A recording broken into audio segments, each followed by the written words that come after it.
Easiest way to find out if your property is safe from the flood. Number one, check the map.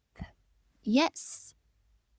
Hello, I'm Anne. I'm a Cebuano living here, and I've worked around 8 years in real estate and the construction industry. Look at the geographical location of your property.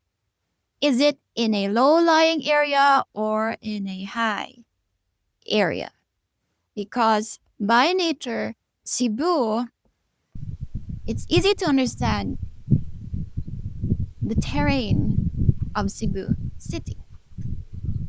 So this is the island, elongated, and then you have Cebu City here, and the mountain ranges all across this area.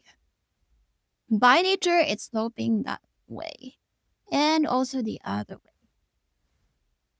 This is so simplistic, very simply simplified understanding of how it is, but it's not purely like that, okay? It's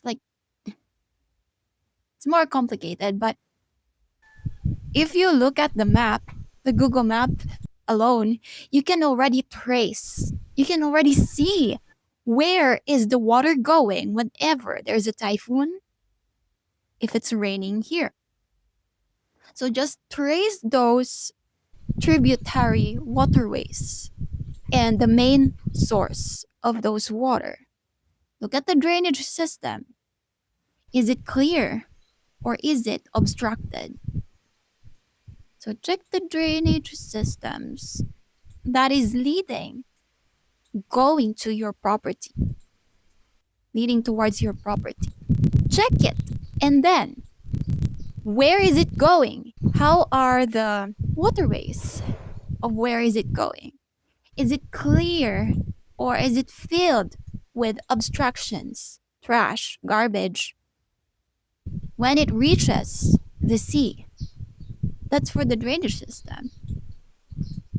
Okay, we do have a problem with waste management here. However, a lot of us are also trying to improve that.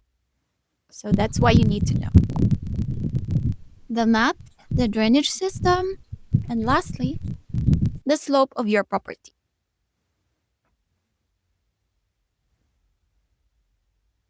So how is the slope of your property? Where would you strategically locate your structure, your building, in such a way that whatever water that comes, then you don't have to bother and you don't have to worry because you just gave it enough drainage design and inlet and outlets for it to flow. Okay, so that's it. I hope you learned something today. And if you have questions, just let me know. Okay? Take care.